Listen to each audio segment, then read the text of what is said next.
Este programa llega gracias al auspicio de SEI National Compañía Limitada, Seguridad Integral. SEI Growth Team, la unión hace la fuerza empresarial. AIMSE, capítulos Brasil, Colombia, Ecuador, Guatemala. Colegio Ecuatoriano de Profesionales de Protección y Seguridad. Intel Forensic GF Solutions. La evidencia habla y muestra el camino.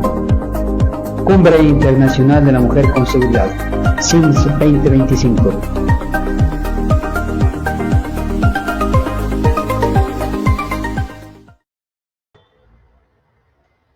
Muy buenas noches a toda nuestra audiencia de su programa En la Mira, Casuística en Seguridad. Hoy jueves 27 de marzo del año 2025, le damos una cordial bienvenida a nuestro programa número 25 y un saludo cordial de parte de todos los socios de la Asociación Internacional de Miembros de Cuerpos de Seguridad y Emergencias, capítulos Colombia, Ecuador, Guatemala, Brasil, así como de quienes hacen parte de Conversando con el Oficial de Protección en Latinoamérica.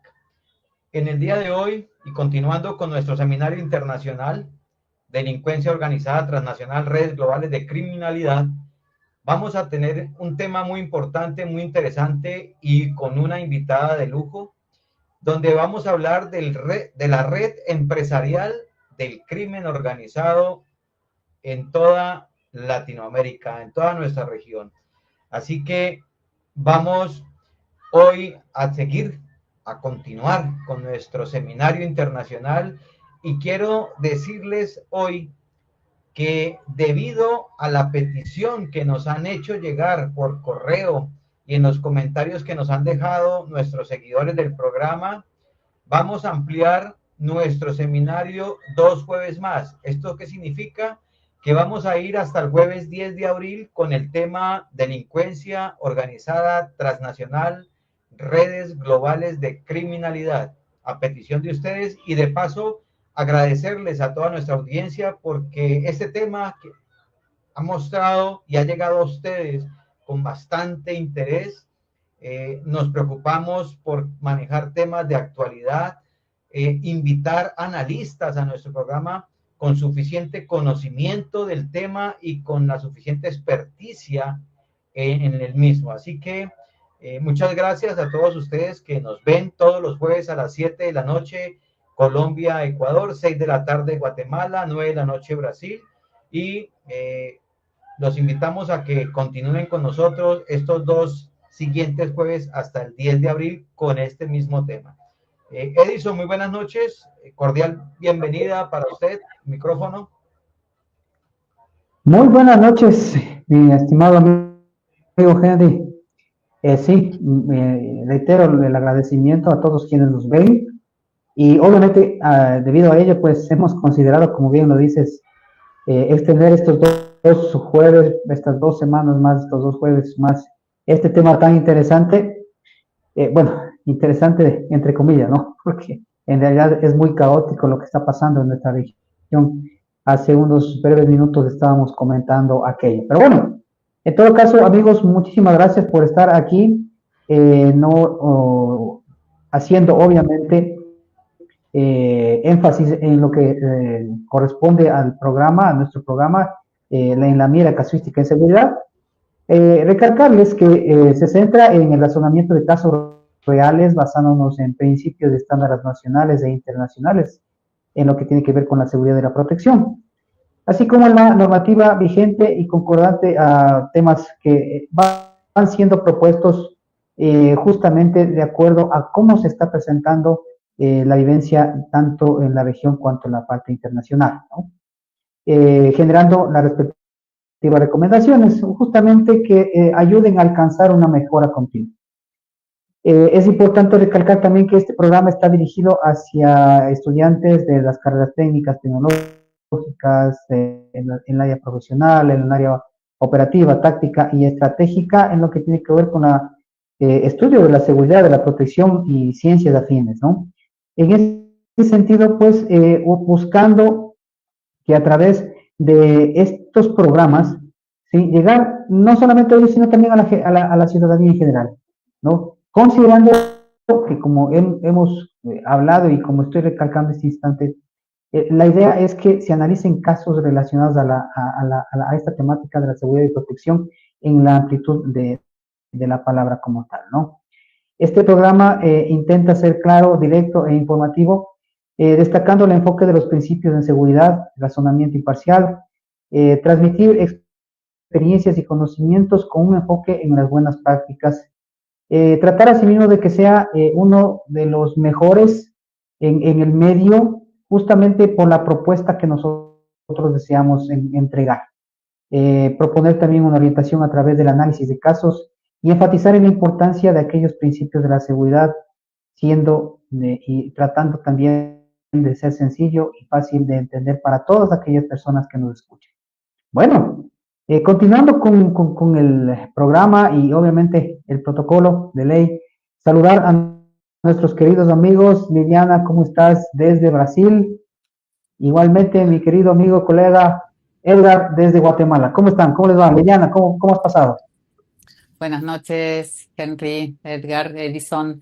Un placer estar nuevamente con ustedes y bueno, ansiosa para escuchar a nuestra invitada de hoy a este programa especial de En la Mira y sé que va a contribuir enormemente a la información y al conocimiento de todos y su aporte va a ser especial. Muchísimas gracias. A ti, Liliana. Edgar, amigo, ¿cómo estás? ¿Cómo estás, Edison, Henry? Liliana, muy buenas noches. Hola. Pues ya un programa más que estamos al aire y gracias a la aceptación de todos nuestros oyentes, ya lo dijo Henry, nos largamos más a 2 jueves a lo próximo para estar con ustedes llevándoles el conocimiento actual, con información vigente, con expositores de alto calibre, para que pues con estos aportes vamos creciendo en los conocimientos de seguridad para estar enfocados ya que estamos en la mira. Bueno, muchas gracias, amigo. Déjenme saludar a Valeria Pereira desde Uruguay. Así también nos está saludando Gerardo Brenes desde Costa Rica. Muchas gracias, amigos, que se están conectando ya con el programa. Bueno, es hora, obviamente, de presentar a nuestra invitada, la abogada Natalie Logroño. Natalie, ¿cómo estás? Muy buenas noches, qué gusto tenerte con nosotros. Hola Edison, qué gusto también. Aquí vamos a aportar con lo que se pueda, vamos a aportar desde la realidad, vamos a aportar desde el conocimiento, desde la práctica. Para mí es un gusto siempre compartir estos espacios con profesionales de alto nivel, como tú, como Liliana, como Henry, como Edgar, que nos acompaña. Así que cuenten con esta humilde servidora para despejar todas las dudas respecto al nuevo tema que hoy nos tiene en el programa En la Mira. Gracias. Sí, muchas gracias. Bueno, Natalie, ya digamos que es una amiga de la casa y tenemos el gusto de contar con ella ya por segunda ocasión. En todo caso, vamos a dar una breve semblanza de ella. Natalie Carolina Logroño es abogada. Tiene como experiencia el haber trabajado en el ámbito penal en un estudio jurídico especializado en lo que tiene que ver con el campo con derecho penal. También ha formado parte de la Comisión de Biodiversidad y Recursos Naturales de la Asamblea Nacional de nuestro país, del Ecuador. Asesor en la Dirección Ejecutiva en temas de seguridad ciudadana en la Asociación de Municipalidades del Ecuador. También fue coordinadora de la Unidad de Sitios Generadores de Inseguridad en la Secretaría General de Seguridad del Distrito Metropolitano de Quito. Trabajó también en la Comisaría Nacional de Policía, en el Ministerio de Gobierno, analista de escuelas legislativas de la Asamblea Nacional,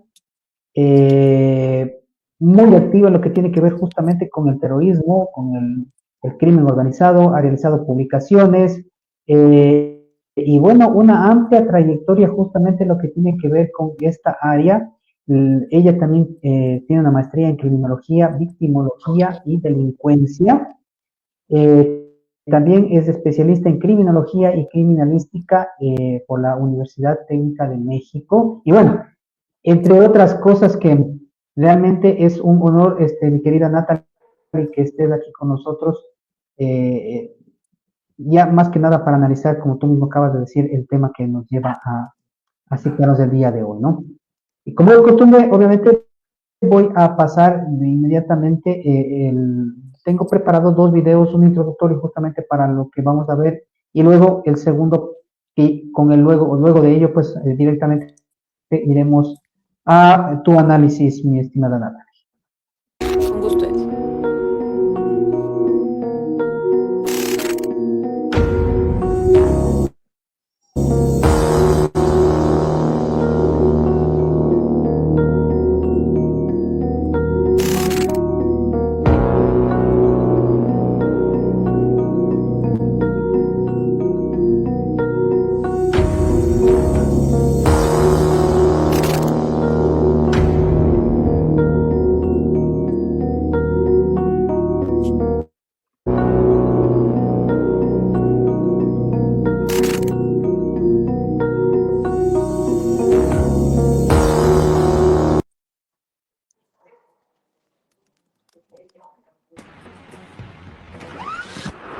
¿Qué tal, Andy? Un gusto poder estar contigo. Bien, acá en Ecuador una investigación periodística ha podido develar lo que es un secreto a voces, que estos grupos de delincuencia organizada usan el propio Estado para poder lavar su dinero. Hay dos caras en esto que está viviendo acá el Ecuador. Por una parte, los crímenes, los asesinatos que nosotros informamos a diario, pero por otra, ¿cómo hacen los delincuentes para poder lavar ese dinero a través de contratos que vienen a enquistarse en el propio Estado ecuatoriano, a pesar de ser consagrados como enemigos públicos? A continuación vamos a revisar qué dice esta investigación de Conectas junto a un consorcio de varios medios de comunicación, entre ellos el diario Primicias. Se habla de que aproximadamente 13.5 millones de dólares asciende la cantidad de contratos asignados con estos GDO, esto desde el año 2010, y serían mediante 97 contratos que han estado establecidos con varias instituciones estatales, una de ellas, por ejemplo, SELEC, la empresa que acá en el Ecuador se encarga de entregarle electricidad a la ciudadanía. Hay un total de 24 proveedores que han sido identificados con el crimen organizado, entre ellos muchos de los que ustedes escuchan hoy en día, los chonequillers, los choneros, los águilas, los lobos, y la mayoría se realizaron con... Esta ha sido un poco la dinámica que hemos visto, puesto que también, según, por ejemplo, corporaciones ciudadanas, afirman que cuando el gobierno no cumple con las asignaciones presupuestarias a los municipios, eso los hace fácil blanco de un capo, de un narcotraficante que dice, te vamos a dar tanto dinero para que tú cumplas con tus ofertas y rápidamente se enquistan. Esto ha pasado en Durán, lo estamos viendo en Manta, en donde fue asesinado su alcalde Intriago, y luego se develaron muchos de estos contratos. Pasamos a ver la segunda placa en relación a esta investigación, en donde se identifican cuáles son los 3 grupos que más han obtenido dinero producto de estos contratos con el Estado. El uno es los chonequillers, que está liderado por alias el Negro Tulio. Este habría recibido, esta organización, alrededor de 4.2 millones de dólares en contratos con el Estado ecuatoriano, seguido del desaparecido Leandro Norero con 3.1 millones, y finalmente la mafia albanesa con 2.4 millones de dólares. Me voy a detener en un ejemplo, Anti, en esta última, porque la mafia albanesa, luego del caso Plaga, se logró identificar que tenía una empresa de seguros. Esta empresa de seguridad se llamaba Agusecru, CDA. Esta empresa estaba organizada, o su representante legal era Héctor Pesante Sangurima, un policía que fue detenido cuando se destapó el caso Plaga, el caso de la mafia albanesa, y estos mismos guardias de seguridad, paradójicamente, prestaban este servicio a la empresa SELEC. Es algo inaudito. Claro. Sí, increíble. Asimismo pasa, por ejemplo, con la esposa de alias Fito. Hablamos de Inda Peñerreta. Tiene empresas como Clean Water, y también daban suministros de agua, de botellas de agua, a la propia SELEC en 20 ocasiones por... Bueno, eso es un breve resumen, en todo caso, de todo lo que estamos viviendo en Ecuador y esta injerencia, obviamente, de lo que tiene que ver con el crimen organizado dentro de la generación de industrias que están enquistadas dentro del Estado en sí mismo, porque dentro de lo que vimos este instante, pues hay empresas que están vinculadas con el narcotráfico, con el crimen organizado, que ha estado prestando servicios, por lo menos en Ecuador, en nuestro país. Quisiéramos escuchar tu primera lectura, mi estimada Natalie, sobre lo que acabamos de ver. Bueno, Edison, esto es...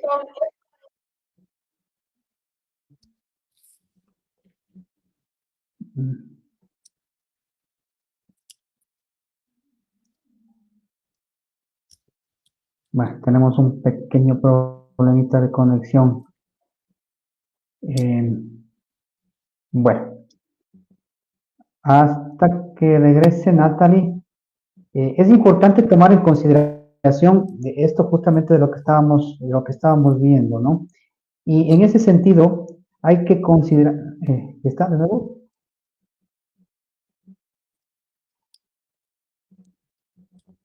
Entonces, ¿qué es lo que sucede, no? O sea, ¿cómo se ve este fenómeno? ¿Cómo se va posicionando este? Oh, okay. Qué pena, tenemos problemas. Bueno, a ver, para tener claro esta situación, en el Ecuador, por lo menos en la provincia de Manabí, se ha tomado en consideración el hecho, o se ha detectado, más bien dicho, por lo menos entre 4 y 5 empresas activas están registradas en lo que tiene que ver justamente con Manta y Puerto Viejo, y que están vinculadas al crimen organizado. En la provincia del Guayas hay un número entre 25 y 26 empresas activas, teniendo su principal domicilio en la provincia de Guayas, distribuidos en los cantones de Guayaquil, Durán, Salitre, Daule y El Triunfo. En Esmeraldas, ahí también se están registrando nuevas empresas que tienen vínculos muy estrechos con el crimen organizado, y en la provincia de Imbabura. Todas estas provincias que obviamente tienen una estrecha cercanía con la frontera, Colombia. ¿no? Y en este sentido, no sé si Natalie Hola, está ya de nuevo con nosotros.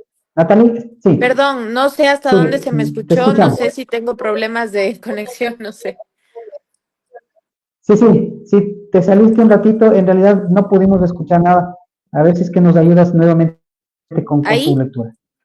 Sí, Ahí ok. estamos muy bien. Ya, bueno, como te decía Edison, lo que acabamos de ver básicamente es una gran muestra de lo que se vive en la gobernanza criminal, entendiendo a la gobernanza criminal que tiene sus inicios en el territorio. ¿Cómo tiene sus inicios en el territorio? Por la falta de Estado. Ellos son el seguro social de la gente, cubriendo necesidades básicas como la alimentación, el transporte, la salud y obviamente servicios básicos como el agua. Entonces, de ahí seguimos la cadena y avanza hasta inmiscuirse en las instituciones públicas. Es por eso que muchas de las ocasiones nosotros podemos ver que dentro de las instituciones de control existen personas que son parte del crimen organizado, ganando un sueldo del cual no viven de ese sueldo, porque simplemente son posiciones estratégicas que les permite al crimen organizado seguir con su línea de economía criminal. Entonces, ¿por qué nace esto? ¿O por qué en especial en Ecuador ha crecido tanto? O bueno, se ha evidenciado desde el 2010 los contratos millonarios de los grupos criminales dentro de las instituciones públicas. ¿Por qué? Ahí yo me permito dar un ejemplo muy real que me sucedió personalmente a mí y ahí yo pude entender cómo se maneja la política con el crimen organizado entendiendo la política partidista, ¿no? No entendiendo a la ciencia política como tal, porque el ser político justamente es servir a la sociedad y no servirse de ella.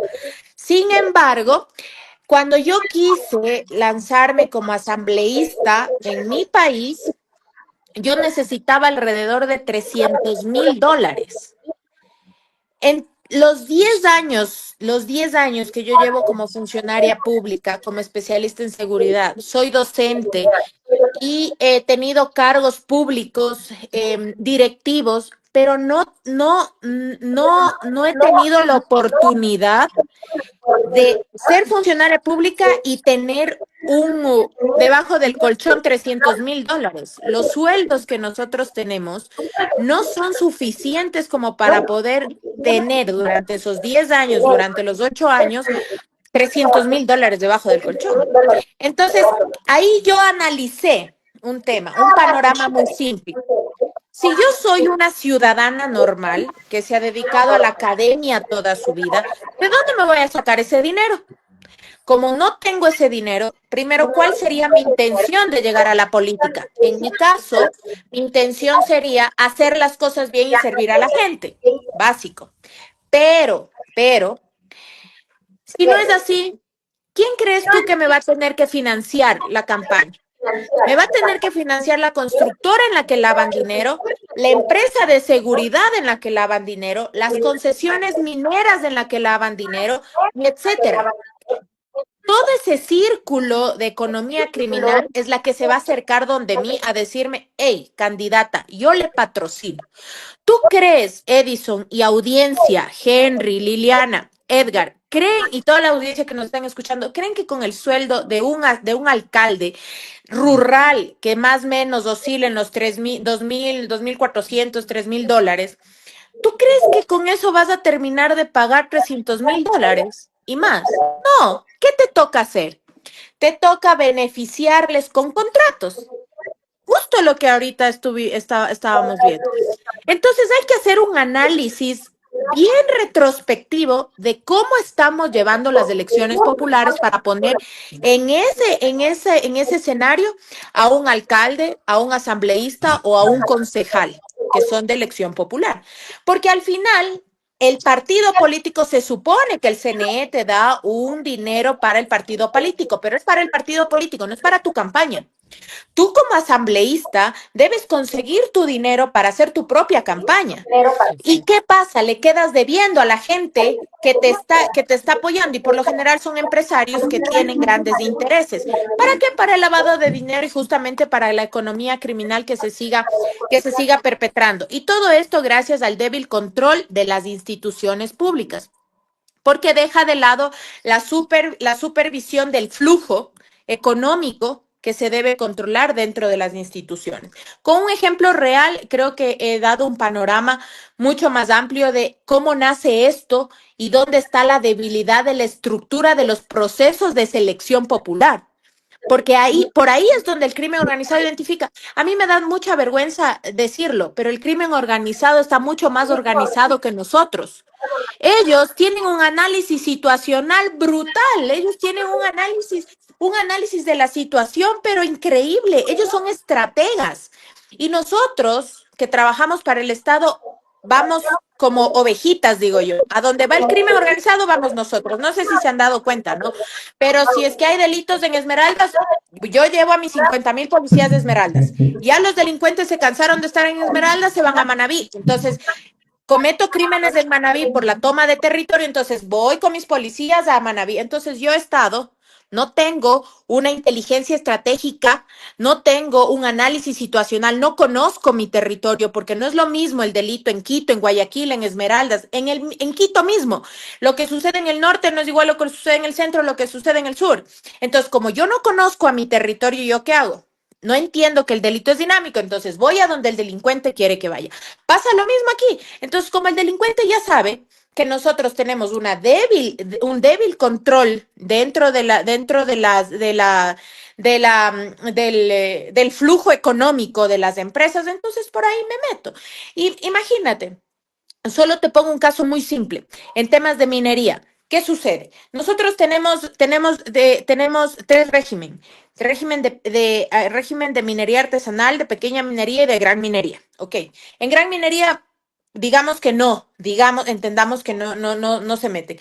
En minería artesanal, que se supone que es una minería de subsistencia, donde simplemente sacas tus gramitos de oro, bateas, sacas tus gramitos de oro, no puedes utilizar maquinaria a gran escala y tienes que ir a vender al Banco Central.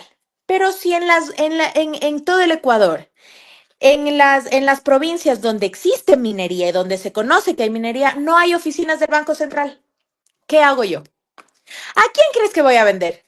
Viene Natalie Logroño, que es líder del crimen organizado, de cualquiera de estos Pepitos Boys, y les digo, yo te compro el oro.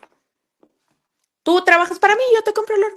Entonces voy formando pequeñas células criminales que empiezo a gobernar desde el territorio, porque a la par ya tengo metido gente en las instituciones públicas que me van a favorecer para yo empezar a sacar permisos y demás para poder blanquear todo lo que estoy haciendo, porque ese es uno de los objetivos del crimen organizado para tener este tipo de actividades, ¿no? Justamente es que las empresas guarden relación con toda una cadena logística para poder ir, traer armas, drogas, lavar dinero, etcétera. Entonces, miren, un ejemplo muy simple en minería, si tú no tienes el Estado mismo, no te da los permisos, el Estado mismo te cierra el registro de las actividades mineras. El Estado mismo no te da no te brinda una buena política minera. ¿Qué crees que va a pasar? Viene cualquier vivo de la esquina y le dice, tranquilo, yo le soluciono. Entonces vuelvo al inicio. El crimen organizado está más organizado que nosotros y es el seguro social de la gente, lo que el Estado per se como institución no lo es. Esa es mi primera lectura, Edison, respecto a lo que acabamos de ver. Muchas gracias, Natalie. Bueno, obviamente vamos a hacer una ronda de preguntas obviamente todos los que estamos aquí, y le voy a dar paso a mi querida amiga, colega Liliana, para que te haga la pregunta, y bueno, y luego continuamos con el resto de preguntas, por favor. Estás muteada, Liliana. Muchas gracias, Edison, y gracias, Natalie, por tan claro panorama que acabas de describir de la situación criminal en el país. Mi pregunta específica tiene que ver con qué perspectivas de modificar un instrumento legal, ¿no? Que es seguramente la autorización de financiación de campañas electorales por parte del sector privado, que es un poco lo que acontece también en Brasil. ¿Qué perspectivas de modificación existen sobre esa legislación que de alguna manera es la vía para la financiación criminal de las campañas electorales y la injerencia del crimen en política? Gracias, Liliana, por tu pregunta. La verdad, no se ha intentado modificar al respecto de que la empresa privada, la buena empresa privada, pueda colaborar con esto. Sin embargo, lo que sí se ha querido hacer es retroceder un poco, quitarles a los partidos políticos del financiamiento por parte del Estado. Entonces, ahí también llamo a hacer una reflexión. Si el partido político, hay dos reflexiones, ¿no? Si es que el partido político no tiene dinero por si, per se, yo, Natalie Logroño, no podría formar un partido político porque obviamente debería salir de mi sueldo y perdón, de mi bolsillo y del bolsillo de las otras personas que quieren formar un partido político. Entonces, va a ser mucho más fácil que yo pueda anclarme a cualquier organización criminal. Va a ser mucho más fácil porque voy a tener que buscar un financiamiento de cero. Pero también tienes del otro lado. Si ahora que el gobierno nos financia a los partidos políticos y de hecho tiene una buena práctica que espero que resulte con esta última campaña en la que estuvimos, los candidatos que no obtuvieron ni el 1% deben devolver el dinero al Estado. Ya, eso es una práctica que honestamente yo la veo con muy buenos ojos porque a veces formas partidos políticos solamente para recibir el dinero del Estado. Exactamente. Entonces ahí nos quedamos en la nada. O no tienes el dinero del Estado y te recluta el crimen organizado, o tienes el dinero del Estado, igual te recluta el crimen organizado. Yo más bien creo que nos deberíamos ir por una base de campaña. ¿A qué me refiero? Lastimosamente tenemos una concepción de que el que es más populista es el que más gana, ¿ya? Entonces, hablando de que el que más hablando del populismo, que el que más entrega papel higiénico es el que más gana. El populista que más entrega camisetas es el que más gana. El que más entrega rosas es el que más gana. Entonces, se debería prohibir o en su defecto se debería regular la entrega de estos productos para captar el voto. ¿Ya? Debería, y eso también es un tema de cultura ciudadana, ¿no? Porque nosotros también en la ruralidad o a veces aquí mismo, en la urbe, el que te pasó regalando una roba de arroz es el que merece el voto. Entonces yo creo que por ahí deberíamos de empezar, por cómo nosotros conceptualizamos nuestro voto, a quién damos. Mira, a mí, yo soy muy, muy franca, muy honesta, ¿no? Perdonarán tal vez mi franqueza y que a veces soy cero filtros, pero un claro ejemplo, tuvimos un debate, un reciente debate en el cual, honestamente, eso parecía una mediación de exparejas que se estaban divorciando. Yo no vi ninguna propuesta que tal vez las personas que por lo menos tienen acceso a televisión y radio querían escuchar, si es que van a ver algún cambio, porque el debate tampoco es que te llega a la ruralidad, no tenemos ni luz, ¿ya? En muchas áreas no hay luz, entonces no van a ver. Y si van a ver, poco nada les interesa porque su realidad no va a cambiar, porque gane quien gane no va a venir a golpearle la puerta y a decirle, venga, yo le compré una casita acá. Y si te dan la casa, eso es lo peor, y si te dan la casa o te crean una urbanización, Pasa lo que está sucediendo hoy por hoy en sociovivienda. Sociovivienda es uno de los sectores en los que más organizaciones del crimen organizado existe. Hay tráfico, hay guardan armas, es acopio de droga, es acopio de drogas, es acopio de armas. Todo lo que sucede en sociovivienda, que son viviendas populares que se entregaron en su momento justamente para solucionar los temas de pobreza extrema, se entregó viviendas a las personas. ¿Qué pasó? Terminó liderando el crimen organizado. ¿Por qué? Porque no hay Estado. No hay Estado. No hay administración. No hay administración pública. Entonces, está bien, yo creo las casas, hago 20 casas, pero necesito tener una línea de acción. ¿Cómo voy a cuidar esas 20 casas que está saliendo de la plata del Estado? Porque si solo te entrego la casa y te doy las llaves, puedes hacer un prostíbulo también de esa casa. Y puedes crear un nuevo recinto, con esas 4 casas, un nuevo recinto del crimen, y tampoco está bien. Entonces sí hay que organizarnos en el tema de cómo proyectamos nosotros nuestro voto, cómo, yo que sé, debería existir un tipo de cláusula que no prohíba, que regule más bien este tema de las entregas, de obsequios y cosas así, para que no se compre el voto con cosas tan fáciles, ¿ya? Como una sal y un azúcar. Eso, y dos, el tema de la falta de gobernabilidad que existe, y a la falta de gobernabilidad que existe desde las cabezas estatales. Nunca voy yo a hablar de ningún partido político porque soy técnica.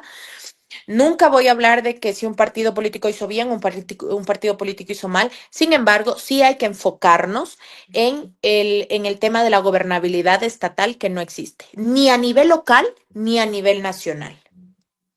Muchas gracias, Natalie. Gracias, Bueno, Edison. muy bien. Vamos a pasar a unos cortes comerciales y regresamos con Henry, que tiene otra pregunta, ¿no? Todo comenzó con una visión clara: proteger la verdad en un mundo digital. Así nació Intel Forensic Soluciones, con la misión de llevar la ciberseguridad y las soluciones forenses a un nuevo nivel. Desde nuestros humildes comienzos, hemos trabajado incansablemente para convertirnos en un pilar de confianza para nuestros clientes, protegiendo lo que más importa: su información y su tranquilidad. Cada desafío que hemos enfrentado nos ha fortalecido, y hoy seguimos innovando, adoptando nuevas tecnologías para garantizar la seguridad en un entorno digital en constante cambio. En Intel Forensic Soluciones, no solo protegemos datos, protegemos tu futuro. Esto es solo el principio de nuestra historia. Gracias por confiar en nosotros.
Bueno, invitadísimos para este 29 y 30 de mayo en la ciudad de Quito, Ecuador, a la Cumbre Internacional de la Mujer con Seguridad. Les comunico que de los que están aquí presentes tenemos el gusto de contar tanto con Henry Vargas como ponente y con Natalie Logroño también como ponente de la Cumbre Internacional de la Mujer con Seguridad. Es realmente un lujo contar con ustedes, mis queridos amigos. Bueno, y hablando de Henry Vargas, pues te doy un paso, amigo, a la pregunta que tienes para Natalie.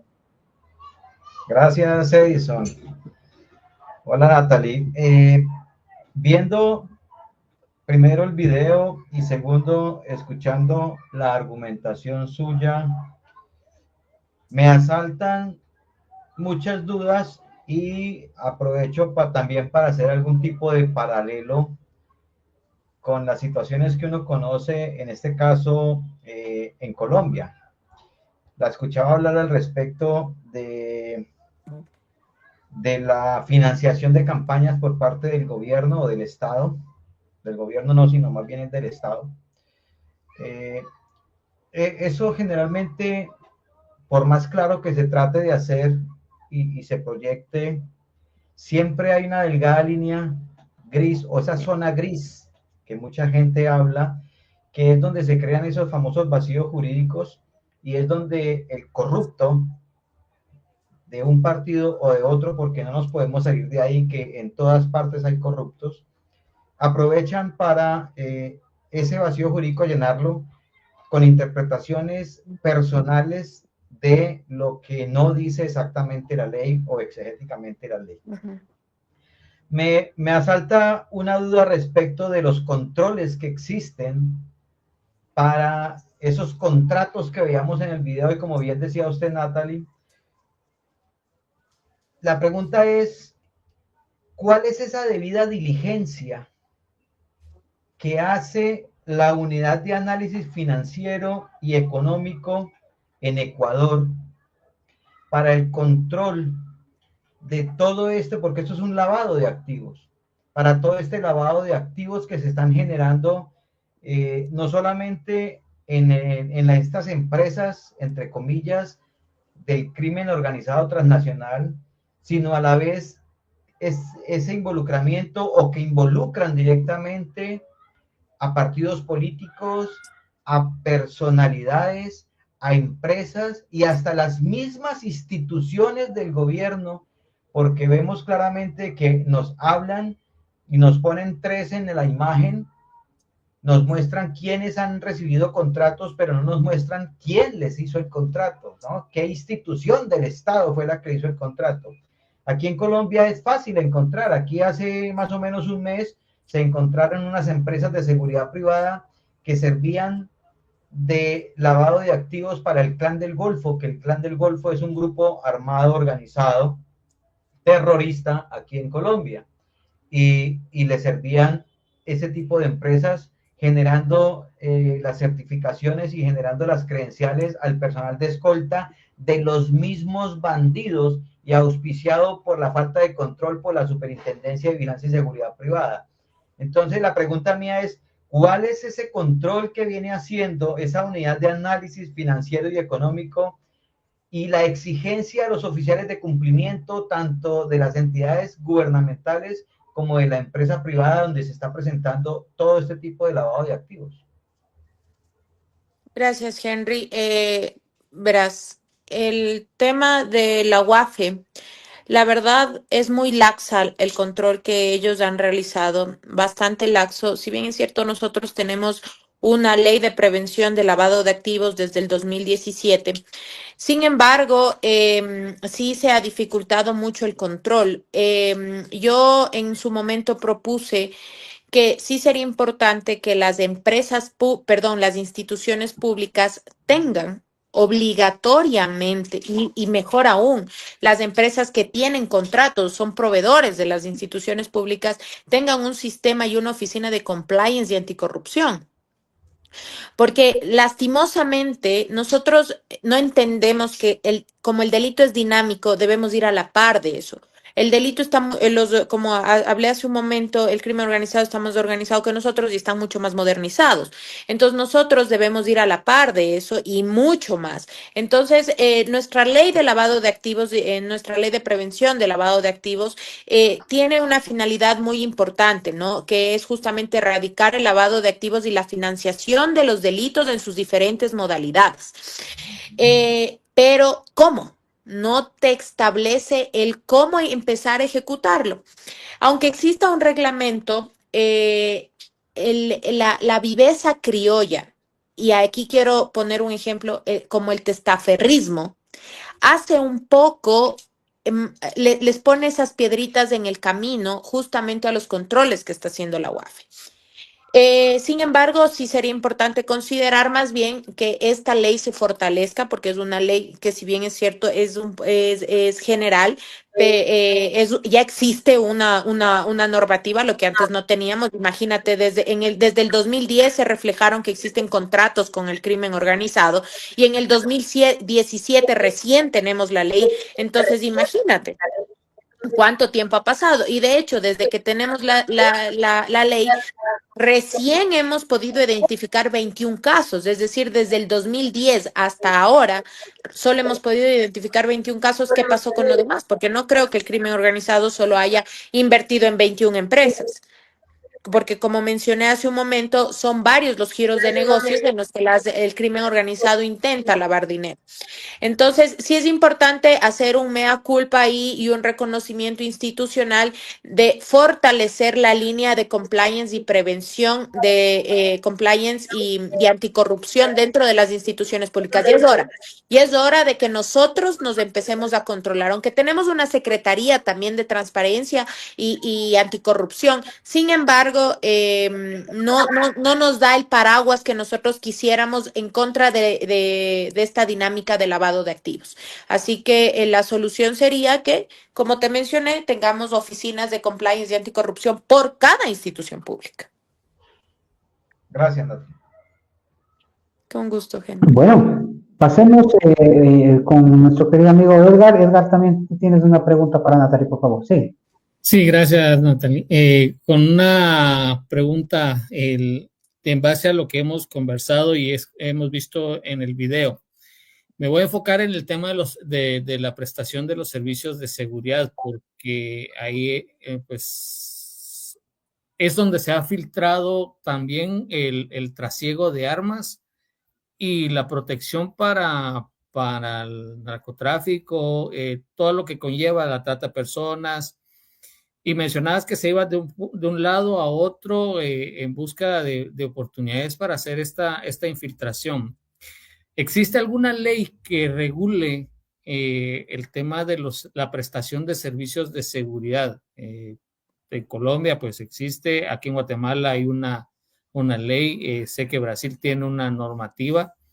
¿Qué tan fuerte, si existe esta ley en Ecuador, qué tan fuerte o qué tan sancionatoria es para los que cometen algún tipo de falta y no digamos pues un crimen como este?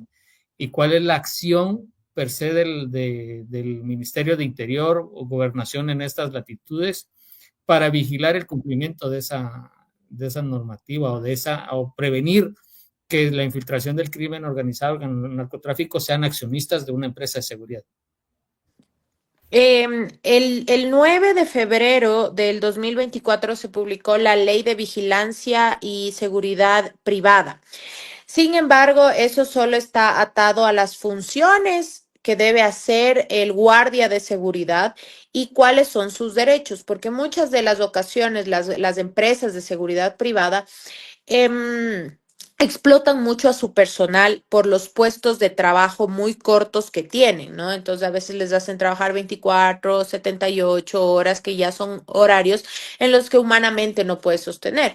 Se evidenciaba también que ellos no estaban completamente capacitados para poder portar un arma, aunque tengan nivel 1, nivel 2, nivel 3 de guardia o supervisor, no estaban completamente capacitados. Entonces, bueno, esta ley tiene una mixtura ahí entre las funciones muy escuetas que les dan como funcionarios, no funcionarios, como guardias de seguridad privado, que no tiene nada que ver con el control del orden público, ¿no?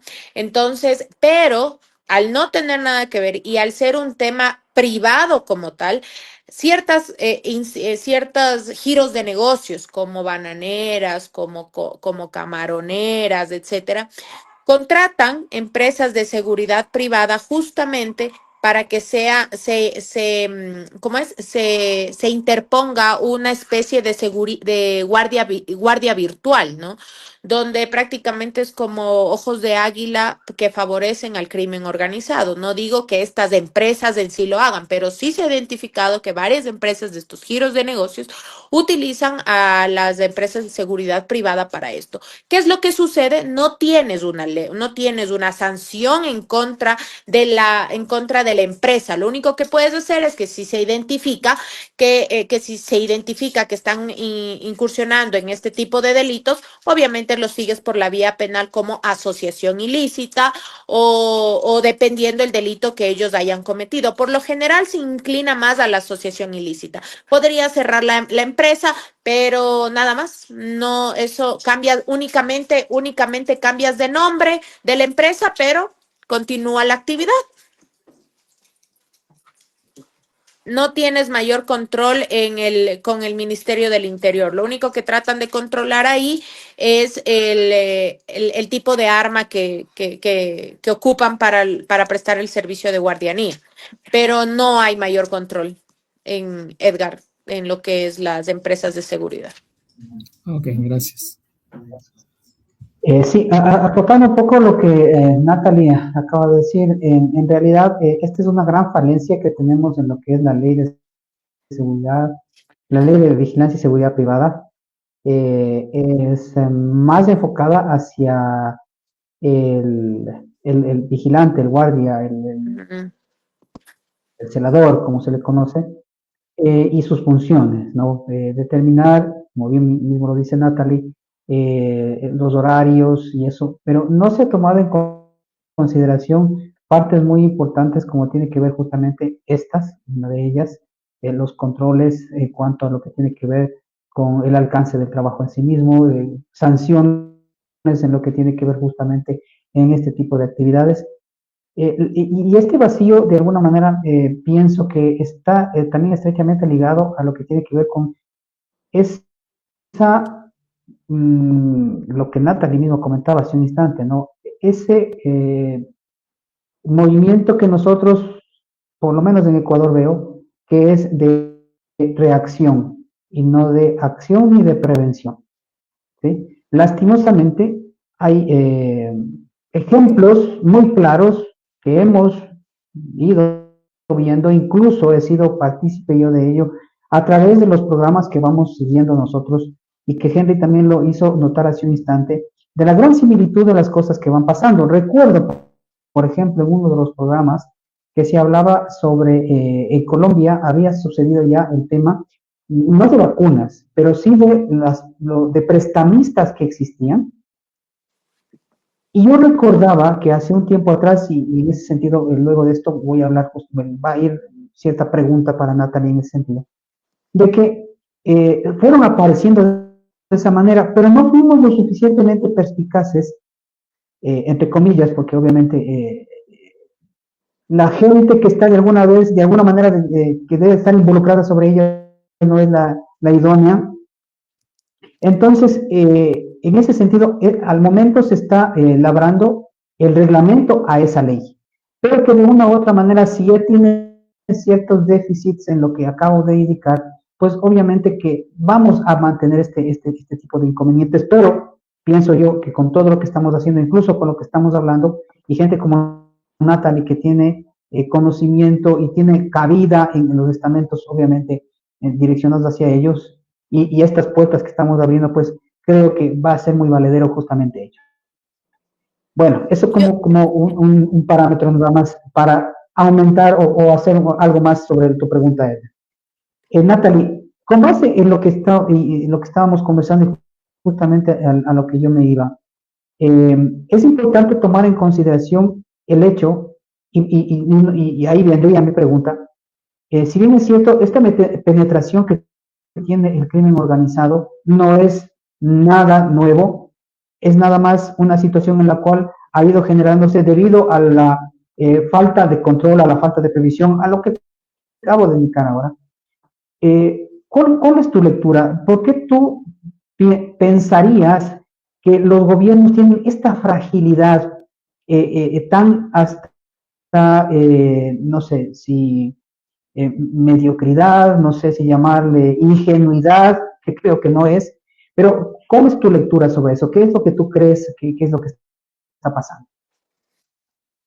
No podría decir ingenuidad porque no son menores de edad.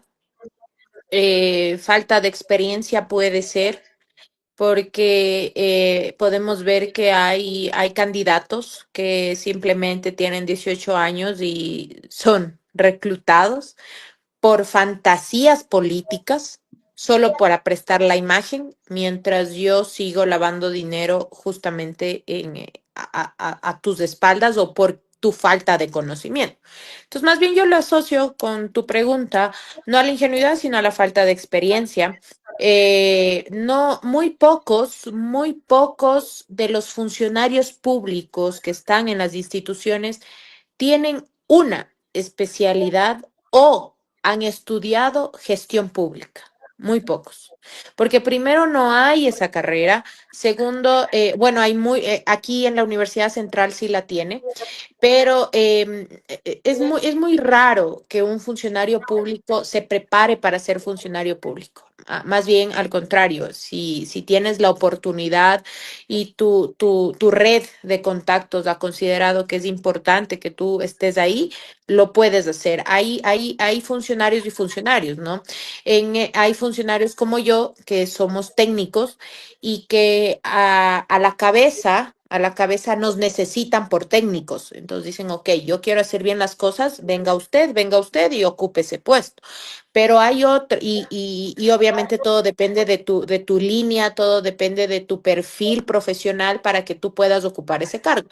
Pero sin embargo, también hay otros cargos que tienen sueldos mucho más elevados que el de un director o el de un coordinador, más bien el de un asesor, que son de los 4,000 o 5,000 dólares, que simplemente son asesores y con eso van pagando las cuotas políticas.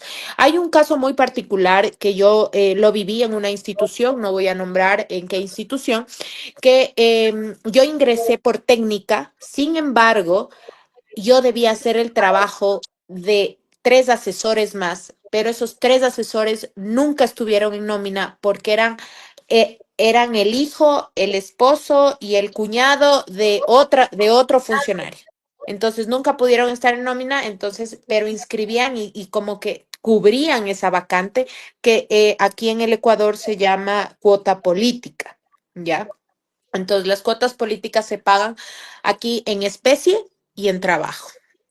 En especies, que puede ser los contratos como los contratos con las instituciones públicas, que por lo general también no es solo en seguridad, también servicios complementarios como la limpieza. También es donde se paga grandes sumas de dinero por esa prestación de servicios en los contratos. También es importante considerar que no hay un seguimiento efectivo por parte de la Superintendencia de Compañías al respecto de todo esto, lo que aumenta, lo que dificulta y lo que teje mucho más a la gobernanza criminal, ¿no? Lo que va tejiendo justamente el hecho de que yo soy de cualquier otro país y yo sé que en Ecuador no hay control, no me pueden molestar por nada, entonces voy a invertir ahí, voy a lavar ahí. Si bien es cierto, Ecuador no puede ser un país de procesador de droga, pero sí pasó a ser de un país de tránsito a ser un país de acopio y distribución. Ya, no podremos nosotros ser procesador, pero sí somos de esa línea directa que te facilita y facilita la cadena de la economía criminal por todo. Por la falta de Estado, por la débil estructura legal que tenemos y por la debilidad de las instituciones de control, donde fácilmente puede inmiscuirse el crimen organizado y ser parte de ellos. Entonces, puede ser, y nos ha pasado, tenemos el caso Purga, el caso Metástasis, donde ustedes pueden ver, y con mucha vergüenza lo digo, pueden ver jueces, fiscales, policías, militares inmiscuidos en temas de corrupción. Entonces, mientras no perfeccionemos eso, es muy difícil que se pueda cambiar, aunque controlemos el tema de las elecciones y del financiamiento a las campañas políticas. todo es una cadena, ¿no? Todo. Así es. Bueno, muchas gracias, Natalie. Te agradecemos mucho tu presencia y ya para ir cerrando definitivamente ya el tema, lastimosamente ha pasado ya una hora en realidad de lo que hemos Una estado hora. conversando, mira cómo se va el tiempo, así es. Nos falta 40 segundos para la hora. Bueno, en todo caso, voy a pedirles a mis amigos, a mis colegas, un breve resumen y algo que quieran, obviamente, argumentar para ir cerrando, en el mismo orden que habíamos establecido, ¿no? Liliana, por favor. Bueno, creo que todo lo que Natalie relató confirma algo que siempre hablamos con mis colegas aquí y en otros ámbitos, y es que la corrupción es definitivamente el crimen por excelencia y la base que permite el, el- el avance robusto y rápido del crimen organizado y el fortalecimiento de las economías criminales como herramienta de cooptación de voluntades, sea por interés, sea volitivo, sea coactivo. La situación de Ecuador y lo que vive Ecuador, que es una situación muy específica también, contaminada además por la situación de Colombia, se reproduce de otras formas en todos los países, pero veo la corrupción como realmente un problema estructural, sistémico y endémico muy difícil de combatir en América Latina. Muchas gracias, Natalie. Con gusto, Liliana. Gracias también, Liliana. Ejemplo, por favor. Bueno, primero que todo agradecerle, Natalie, por la asistencia en la noche de hoy, por haber aceptado la invitación. Es un honor y un gusto enorme tenerla en nuestro programa. Yo quisiera cerrar con entre comillas, como un subtítulo a este programa. Y me atrevería a decir... Buenas noches para todos. Bienvenidos a el ciclo de la conferencia programada. Que en Latinoamérica tenemos mucho en común. Sin sacar ningún país, desde México hasta Argentina, a lo largo y a lo ancho, tenemos muchas cosas en común. Y lo que me deja como conclusión en la noche de hoy es que las instituciones gubernamentales no tienen código de ética. Y si lo tienen, es una letra muerta. Es un saludo a la bandera, como dicen por ahí. Dos cositas para terminar, comentarles. Por ejemplo, lo que decía Natalie. Aquí, y lo que decía Liliana, aquí tuvieron la desfachatez de cambiar todos los manuales de procedimientos de las instituciones del Estado, simple y llanamente para poder acomodar en los puestos principales del gobierno a los amigos y a quienes hicieron campaña por el hoy presidente.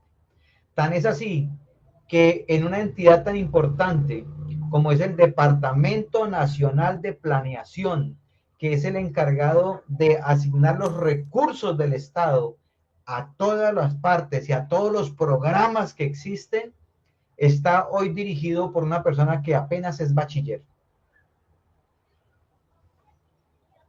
¿Ve? Entonces dice uno, ¿qué podemos esperar de una situación así? Otro, y con ese término, hubo una ministra de Minas y Energía, que es la encargada de toda la parte de la exploración, de la explotación, tanto de petróleo como de oro, y otros minerales y otras riquezas minerales que existen. Y la cabeza visible o la ministra de ese despacho era una filósofa. Nada que ver con el cargo que iba a desempeñar. Por lo tanto, imagínense ustedes la cantidad no, para no decir esa palabra, de desafíos que tuvo esa señora en el periodo en que estuvo.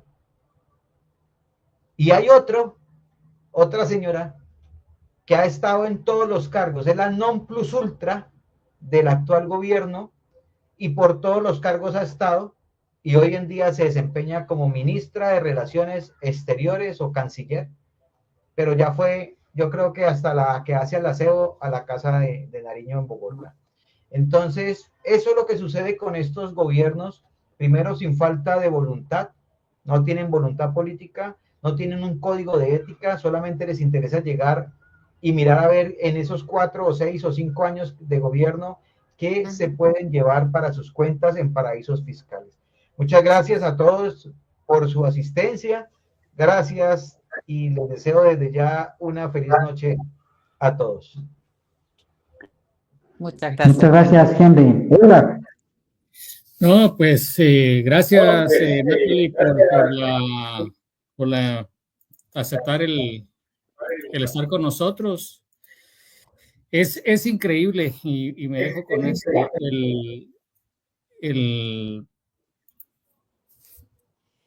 lo que ha permeado el crimen organizado en toda la región en Latinoamérica. Y la poca acción o nula acción del gobierno y sobre todo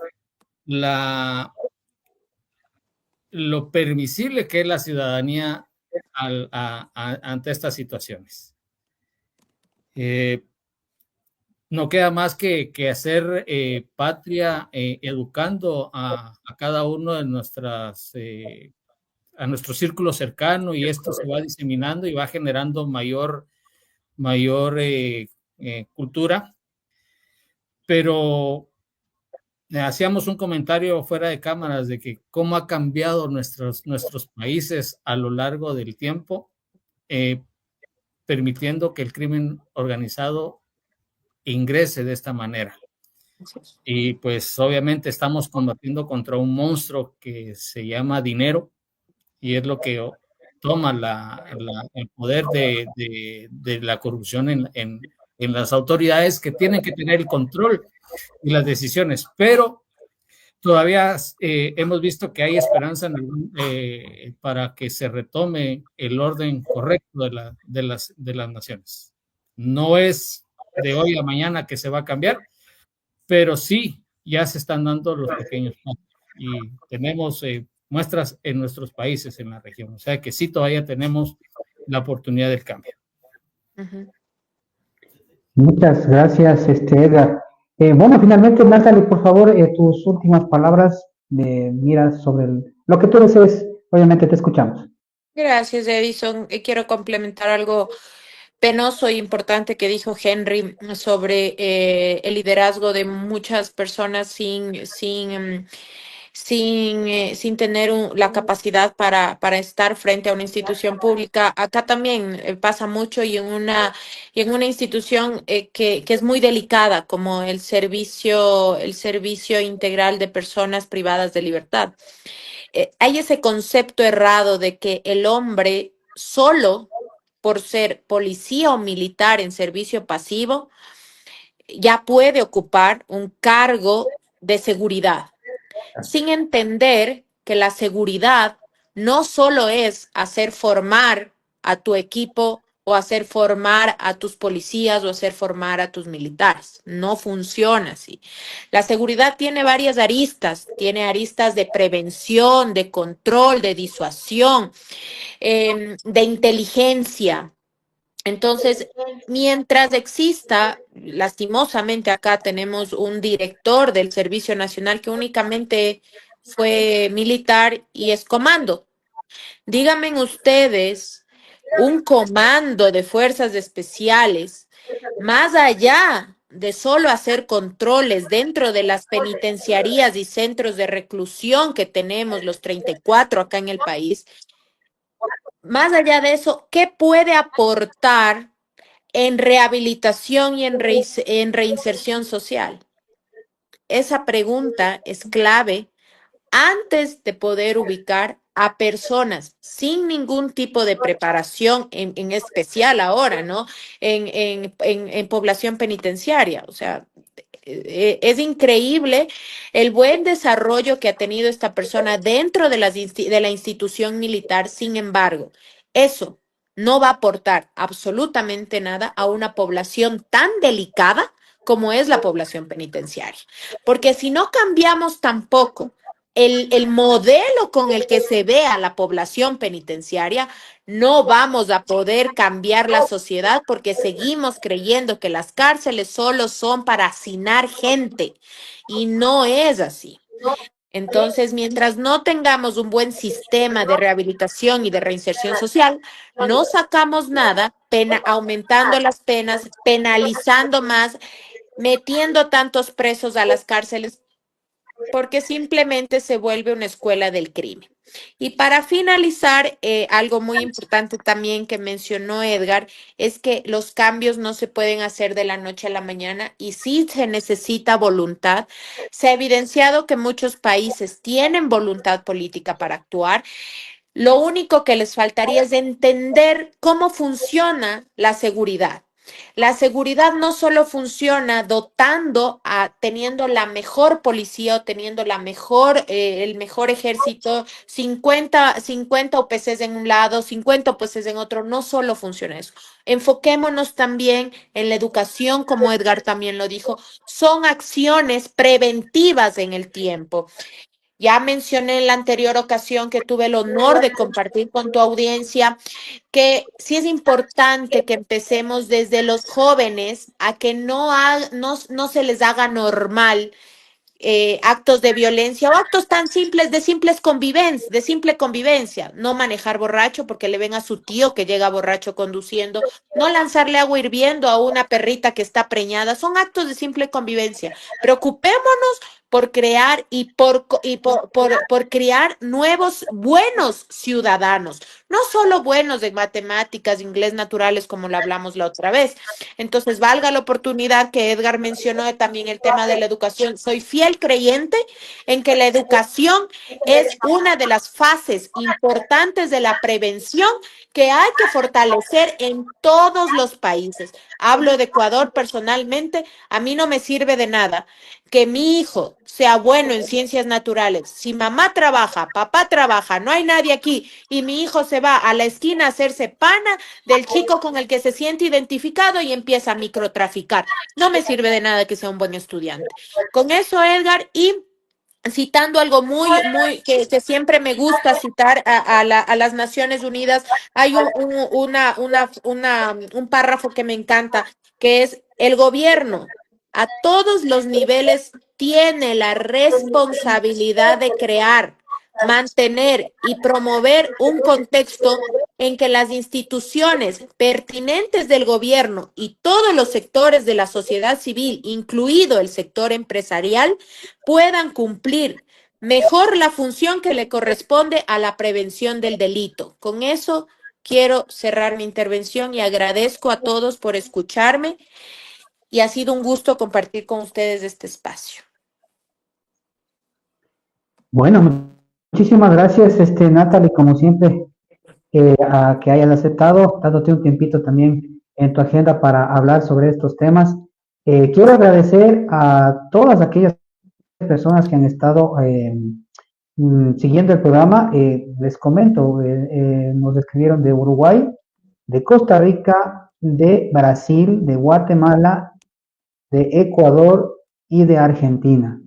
Es realmente un gusto que hayamos tenido esta cobertura. En realidad, supimos del interés que se levantó y que se ha levantado y se ha generado más que nada por, lastimosamente, digamos, este tema que está pasando. No desearíamos estar hablando sobre ello, pero de una u otra manera es importante tomar en consideración y conocer sobre cómo estas organizaciones buscan justamente estas pantallas y darle una formalidad a su negocio ilícito, ¿no? Penetrando por lo menos en Ecuador, en el área de la construcción, en la seguridad, como lo mencionaba Edgar hace un instante, en el transporte, en la ganadería, en la agricultura, en la acuacultura, en el deporte, ¿no? Y en donde pueden meter, obviamente, sus garras. Bueno, amigos, no me extiendo más, nos hemos pasado unos minutitos más allá de la hora, obviamente que sabemos hacerlo, pero creo que fue muy necesario.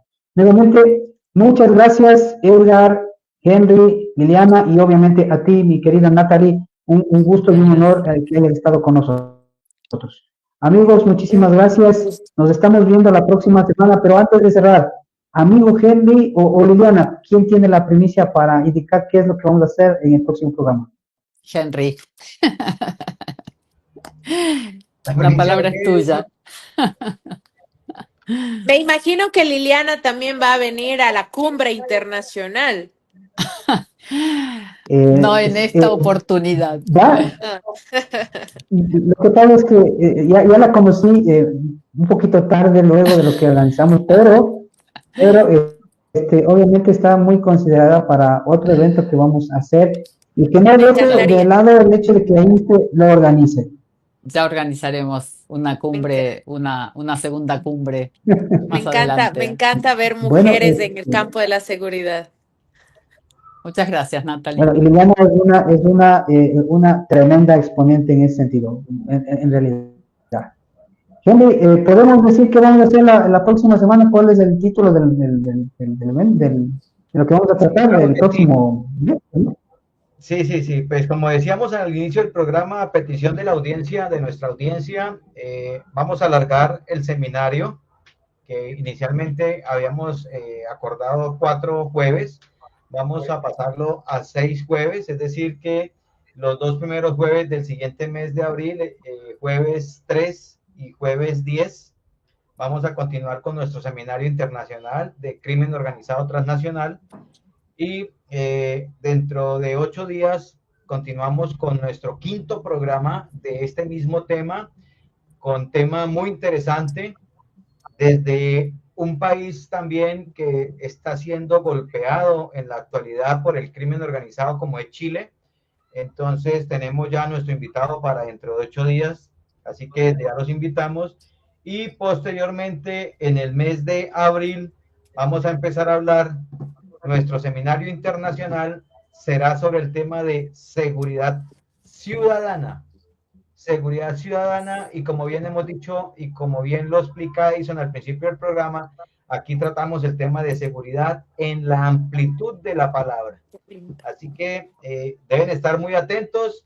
En nuestras redes sociales irán apareciendo los pósters con los nombres de lo que vamos a hacer cada 8 días, cada jueves, con nuestros invitados, y recordarles que este seminario termina el día jueves 10. Y quienes estén interesados en adquirir el certificado de seminario internacional se pueden poner en contacto con nosotros a través de los correos. Más adelante se los iremos diciendo para que vayan tomando contacto y gestionando su certificado. Eso sería todo la buena noticia. Y todo esto es gracias, repito, reitero, a las peticiones que nos han hecho ustedes, nuestra audiencia. Cuando nos dejan los comentarios, nos escriben a los WhatsApp personales y etcétera. Así que estamos haciendo todo por ustedes, síganos acompañando y todo sea por el bienestar de la seguridad y de la protección en Latinoamérica. Bueno, muchas gracias, Henry, nuevamente. Amigos, un placer haber estado con ustedes y así mismo quienes nos han visto y lo verán porque esto obviamente queda grabado. Que pasen muy bien. Un saludo cordial y nos vemos la próxima semana. Chao.